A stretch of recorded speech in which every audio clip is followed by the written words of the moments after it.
하나님의 말씀 골로새서 3장입니다. 3장 18절, 19절 두 절의 말씀 한 절씩 읽겠습니다. 제가 먼저 읽겠습니다. 아내들아 남편에게 복종하라. 이는 주 안에서 마땅하니라. 남편들아 아내를 사랑하며 괴롭게 하지 말라. 아멘. 5월 한 달 가정의 달 설교를 드리면서 드는 생각은 저에게 드는 생각이에요. 어제 이렇게 설교를 준비하고 원래 뒤에 원고가 3장인데 앞장을 하나 다시 더 이렇게 올렸어요. 이게 무슨 마음이 드냐면 가정의 달 설교가 좀 동떨어진다 이런 생각이 들더라고요. 동떨어진다는 게 뭐냐면 삶의 현장에서는 이렇게 성경 말씀처럼 되지가 않는데 이렇게 동떨어지게 느껴진다. 그래서 우리 가정이 이런 설교를 들으면서 어떤 변화가 있을 수 있을까? 아니면 설교가 나에게 어떠한 도움이 될까? 이런 생각을 했습니다.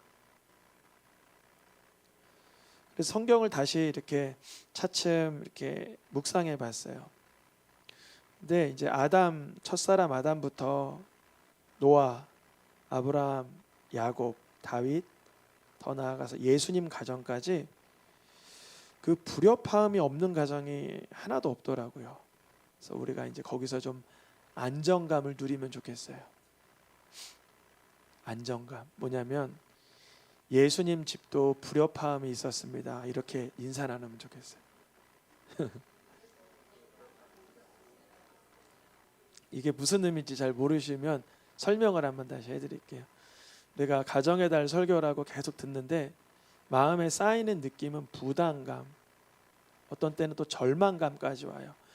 가정에 돌아가면 해결되지 않은 숙제 같은 게 너무 많고 내 성품도 그대로고 또 가족들도 관계가 때로는 어그러져 있는 게 그게 한 30년 묵은 채증같이 50년 묵은 채증까지 늘 그러해요. 변화는 없어요. 늘 그냥 그런데 설교는 들어오는데 알겠는데 그게 적용이 잘 안 된다는 거죠. 그래서 묵상한 게 아담도 이렇게 하나님 말씀 어기고 서로 갈등하고 노아의 가정도 그랬고 아브라함 가정도 야곱의 가정 이게 제가 이렇게 툭툭툭 던질 때 맞아 그 가정도 그랬지 그 가정도 그랬지라고 받는 분들은 성경을 좀 아는 분들 그 가정이 어땠길래 하면 이제 설교가 길어지겠죠. 설교가 이제 1시간이 더 넘어가겠죠. 그러나 이제 그랬다는 거예요. 불협화음이 없는 가정, 어긋남이 없는 가정이 하나도 없었다. 욥이라는 사람이 의로운 사람인데 가장 고통받을 때 그의 아내는 옆에서 이렇게 위로해 준 게 아니라 하나님 욕하고 죽으라 이렇게 핀잔을 줬고 아브라함의 믿음의 조상이라고 했던 아브라함의 아내가 도무지 얘기가 안 나오니까 그냥 내 몸종에게 들어가서 그냥 내 첩이랑 잠을 자세요. 그리고 아기를 낳으니까 그 다음부터 시기 질투해서 종을 내쫓고 이런 가정. 다윗이 하나님 말씀에 기뻐서 춤추니 아내가 그렇게 방정맞게 춤추면 돼요? 이랬고 또 예수님이 복음을 다 전하고 오니까 친족들이 예수님을 붙들러 나오는데 예수님이 미쳤다라고 생각했던 거예요.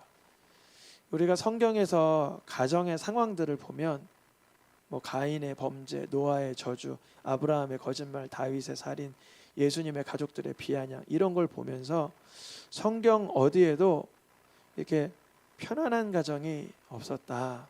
그러니까 우리 집이 곤란하고 좀 이렇게 어려움이 있다라고 하면 평균치의 가정이다 생각하면 되는 거예요. 평균치.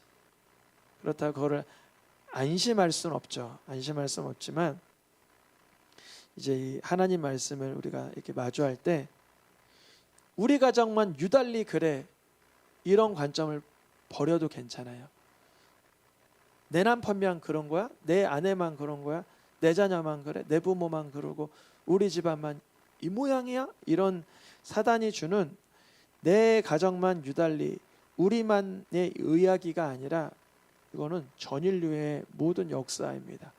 모든 가정이 지금 다 피를 토하고 이게 말 못할 사연을 다 가지고 있는 가정들이에요. 그래서 하나님의 구원이 하나님의 능력으로 임할 구원이 절대적으로 필요하다는 거예요. 절대적으로. 우리 집도 우리 자녀들의 출가한 집도 우리 부모님의 집도 다 하나님의 그 신비로운 능력을 절실하게 갈망해야 됩니다. 이제 하나님의 말씀이 우리의 삶에 차츰 녹아드는 거예요. 천천히 너무나 오랫동안. 어떤 분들은 한 50년, 60년, 70년, 80년, 90년이 녹아드는데도 변화의 조짐은 없지만 어떤 분은 그래요. 죽기 전에 회개합니다.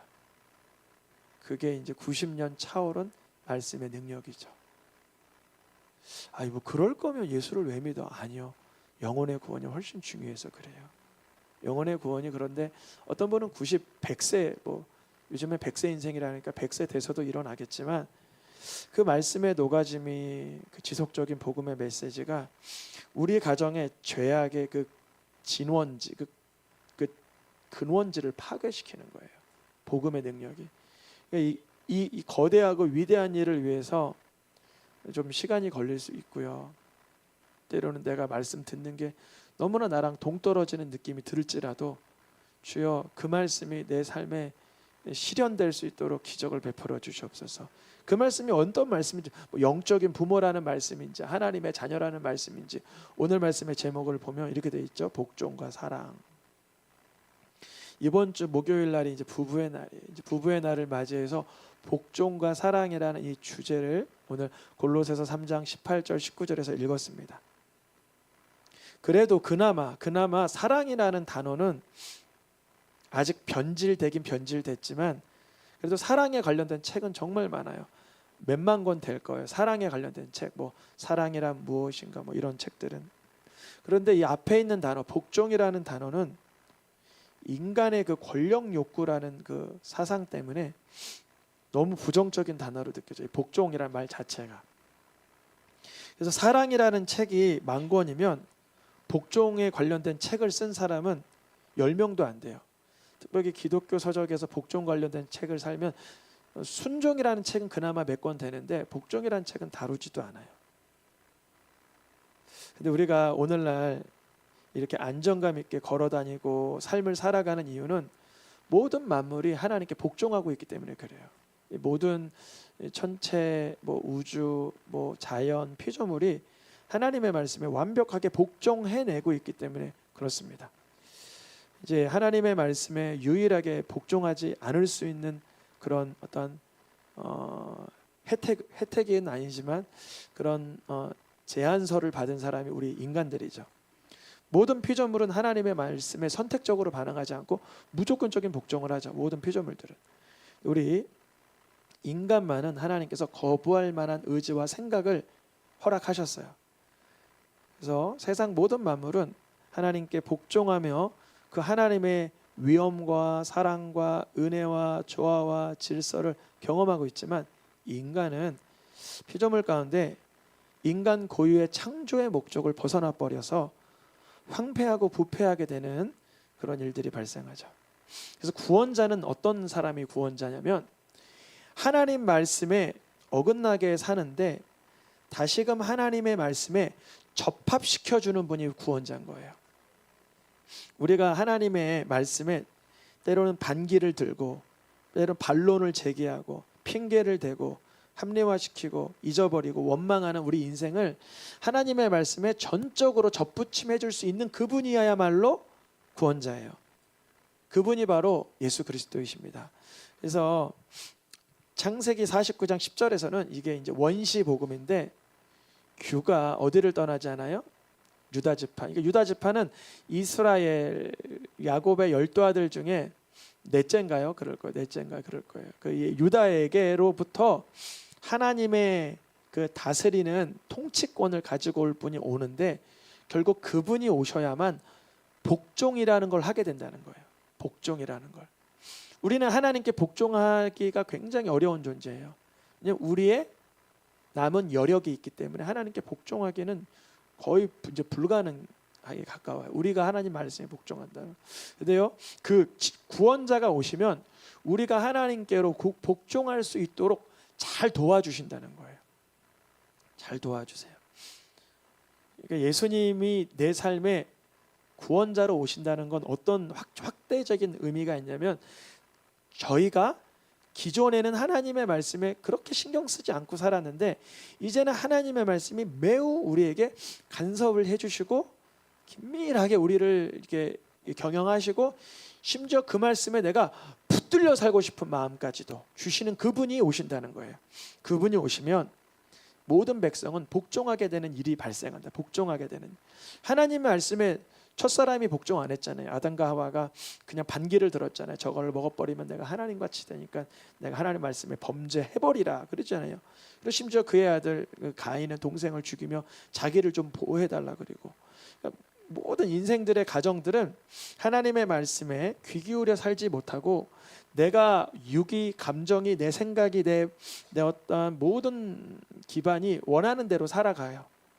동물과 짐승과 식물들도 그렇게 안 사는데 사람만큼은 하나님 말씀에 전혀 상관없이 살 수 있는 게 우리 인생이에요. 그런 우리들을 하나님께로 복종시켜 주는 분이 오실 거다. 그래서 때때마다 언제는 선지자를 통해서 주의 말씀에 순종하세요. 제사장들을 통해서 여러분들의 죄가 용서받았습니다. 다시 좀 순종하세요.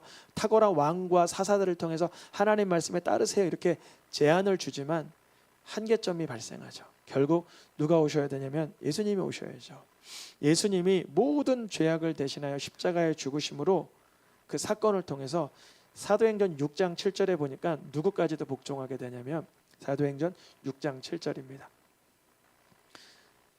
예수님을 죽였던 그 종교 지도자들의 무리들도 결국에는 그 복음에 복종하게 된다는 거예요. 어떤 복종이냐면 하나님은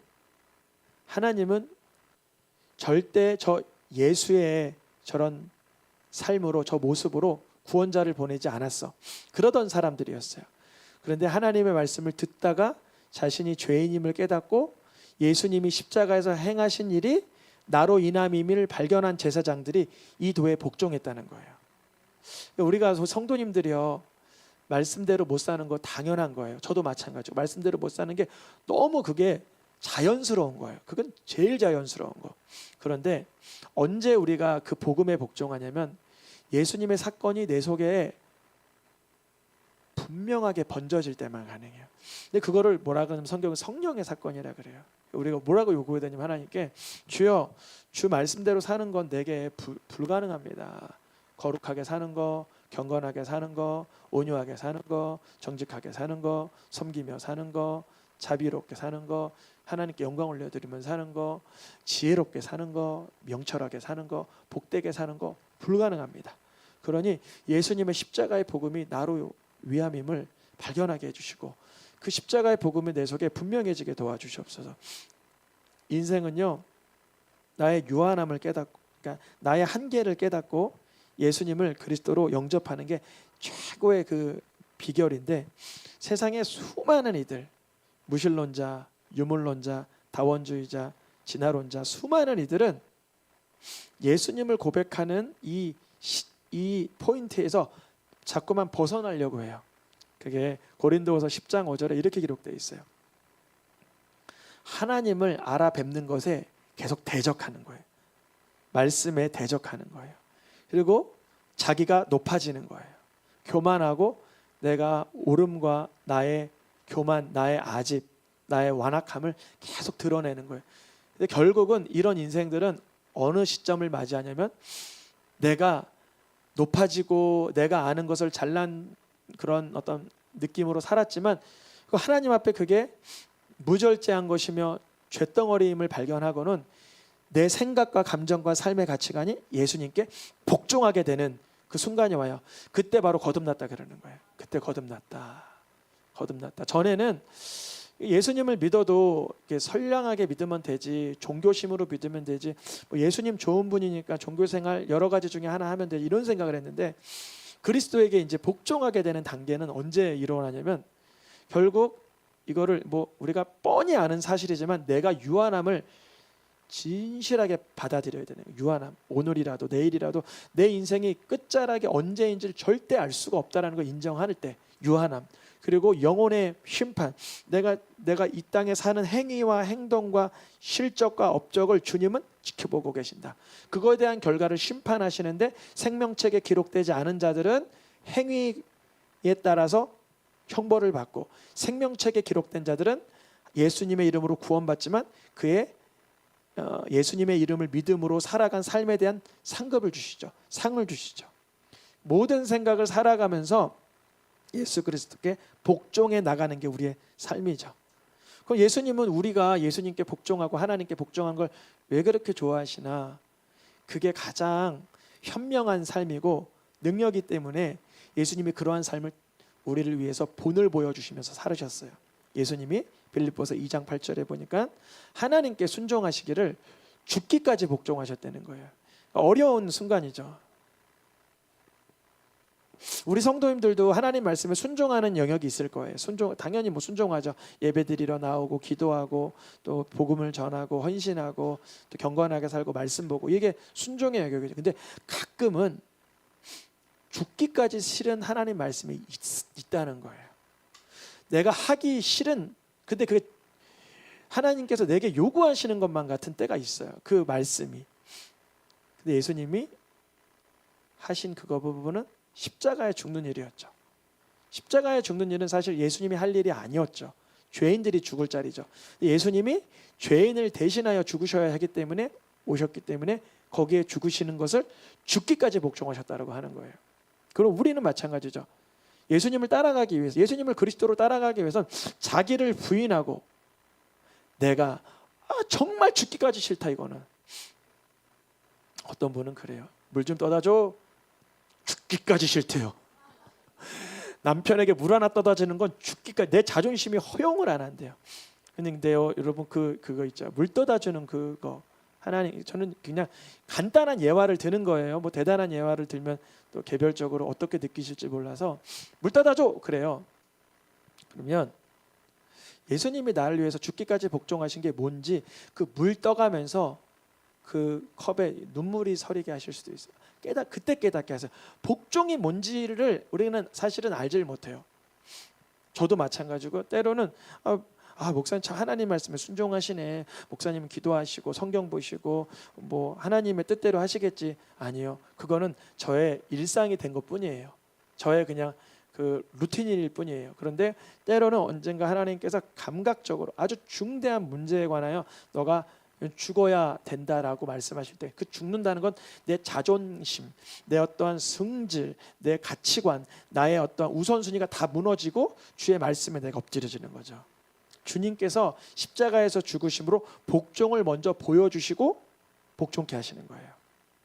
그래서 하나님께서는 이 단 하나의 사건, 빌립보서 2장 8절 이 하나의 사건을 통하여 에베소서 1장 22절을 이루십니다. 에베소서 1장 22절이 무슨 말씀이냐면, 만물을 십자가에 복종하신 그분께 다 복종시키는 거예요. 여러분, 이거 한번 상상해 보세요. 예수님이 십자가에서 복종한 장면은 가장 인간 이래로 처참한 장면이에요. 아주 그렇게 끔찍한 장면이 없어요. 패션 오브 크라이스트 못 본 분도 있겠지만 장면 자체도 처참하지만 그분은 죄가 없기 때문에 그토록 당한 형벌이 끔찍하다는 거예요. 몇 해 전에 그런 기사 났잖아요. 무혐의로 결론난 살인 사건에 20년 감옥살이 20년인가 그분의 연봉을 이자로 해가지고 줘야 된다. 근데 그분이 예를 들어 30살에 들어가서 이제 50 넘어 감옥에서 출소하면서 내가 20년 동안 감옥에 있었지만 이거 받아 좋다 이렇게 했어요. 그거는 자기의 젊음을 다 잃어버린 거잖아요. 예수님께서 십자가에서 죽으실 때 그의 자존심과 체면과 얼굴과 그의 근엄, 위엄, 그의 거룩, 그의 영광이 다 십자가에 짓밟힌 거예요.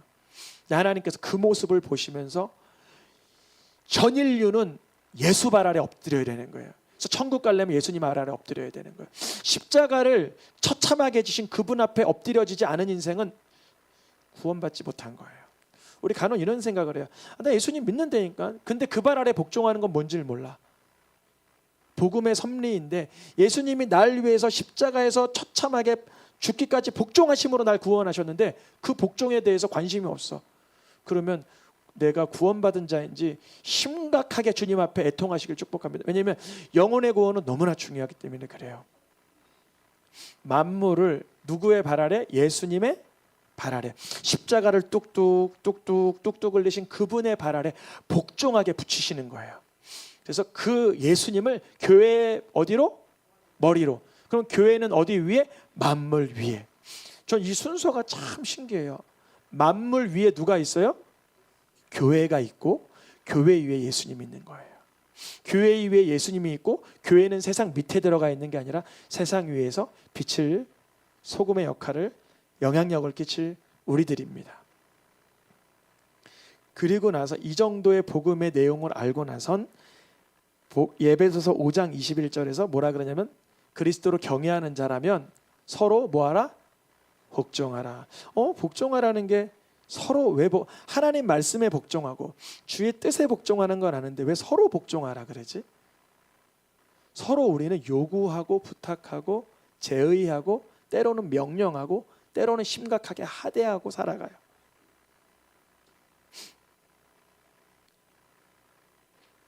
여러분 복종할 때 여보 나를 위해 물 한 잔만 잠깐 떠다 주세요.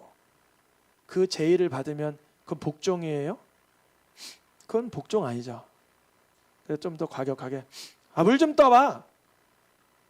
그거는 복종해야 돼요? 순종해야 돼요?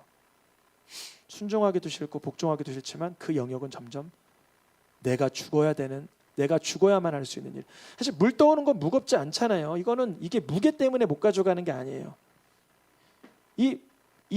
물이 무거워서 못 가져가는 게 아니라고요. 뭐가 무거워요? 내 마음에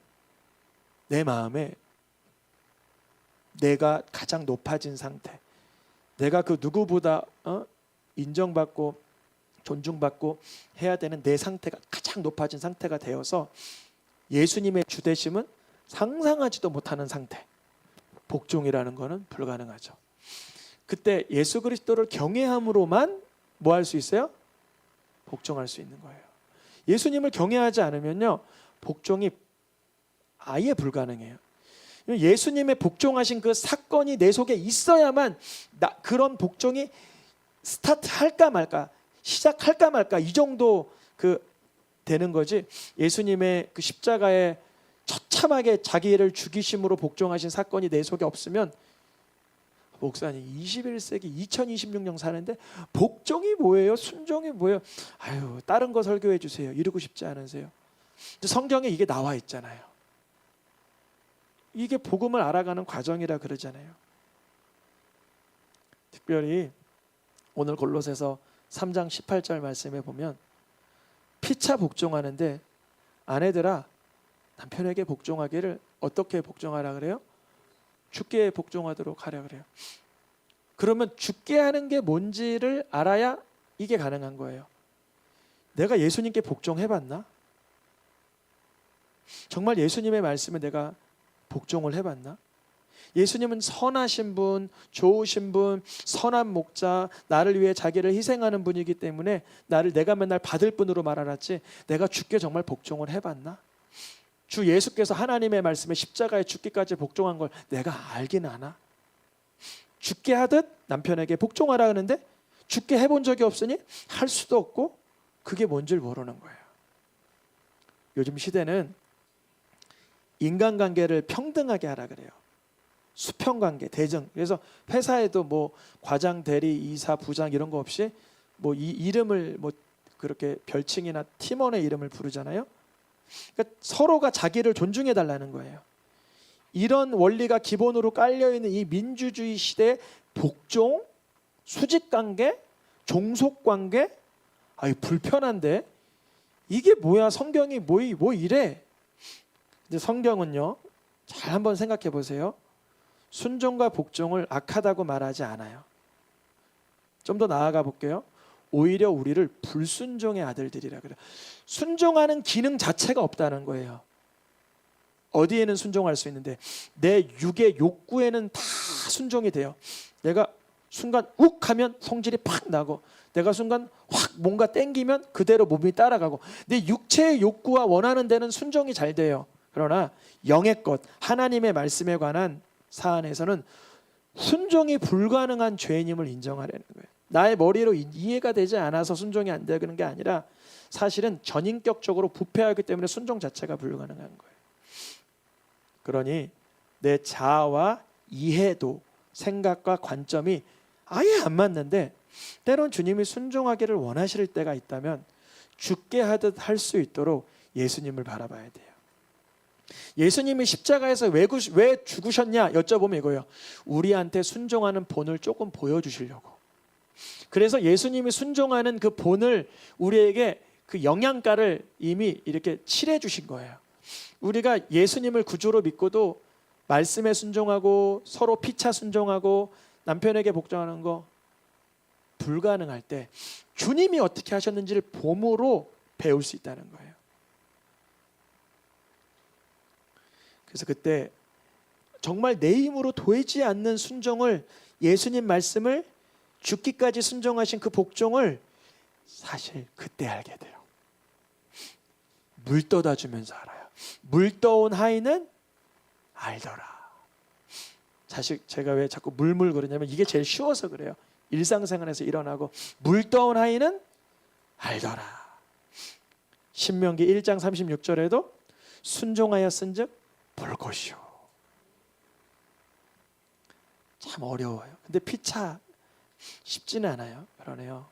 예수님을 바라봄으로 그 영역에 한번 이렇게 밟아보시길 축복합니다. 천국 가서 밟아보는 거야 뭐 다 밟아보시겠지만 이 땅에서 밟아보는 거예요. 예수님을 믿는 자는 요한복음 3장 36절에 순종하는 자래요. 믿는 자를 다른 표현으로 순종하는 자래요. 그래서 예수님이 하나님 말씀에 순종하였던 것처럼 내가 죽게 하듯이 서로에게 복을 내어주고 서로의 제의와 서로의 어떠한 심한 명령과 엄포까지도 수용하여 주는 거죠. 그럼 그가 뭘 느껴요? 상대가 뭘 느껴요? 심지어 부모가, 자녀가, 형제가 그러한 복종하며 순종하며 주의 말씀에 찬찬히 걸으려는 우리들을 통해서 누가 뭘 느껴요? 그때 자신이 죄인임을 또 발견하게 되는 거예요. 성경에서 아내들에게는 복종을 요구하면 남편들에게는 에베소서 5장 25절에 뭘 요구해요? 사랑하라 그래요. 근데 사랑의 단계를 여러 단계가 있지만 그리스도께서 사랑하신 것처럼 사랑하래요. 이거 우리에게는 이거는 불가능한 영역이죠. 예수님이 사랑한 단계는 어느 정도 단계였냐면 그 자신을 팔아버릴 죄인을 위해서 죽어주는 거죠. 자신의 속옷을 벗겨버리고 장난치고 있고 제비 뽑고 하는 그 병사들을 용서하신 거죠. 그러니까 남편들아 불가능한 사랑을 해보라는 거죠. 한 번도 경험해보지 못한 그 경지에 들어가 보라는 거예요. 여쭤보는 거예요. 이제 우리가 아내들은 뭐하라 그랬죠? 복종하라. 남편들은 뭐하라 그랬어요? 사랑하라. 그래서 오늘 제목이 복종과 사랑인데 누가 더 힘겨울까? 사실 뭐 둘 다 힘겹겠죠. 복종도 내 의지와 내 능력으로 불가능하고 죽기까지 사랑하는 것도 남편들로선 자존심 상하고 어떤 땐 힘에 지나고 그러죠. 근데요, 하나님께서는 복종하라 사랑하라 이렇게 말씀만 던져놓고 하나 안 하나 보자 이렇게 하신 게 아니라 예수님을 먼저 보내주신 거예요. 예수님이 복종의 대사, 사랑의 대명사로 우리에게 주신 거예요. 그래서 예수님으로부터 남편들은 그 사랑의 영양을 공급받아야만 되고 아내들은 예수님의 하나님을 향한 복종하심을 그것을 훈육받아야 되는 거예요. 그래서 오늘 남편들과 아내들에게 말씀하신 이 복종과 사랑이 그거 자체를 하라는 것이 아니라 중요한 건 복음을 통하여 그 놀라운 경험을 체험하라는 거예요. 복음을 통하여. 복음을 지나가지 않은 복종, 복음을 지나가지 않은 사랑은 한계점에 다 봉착합니다.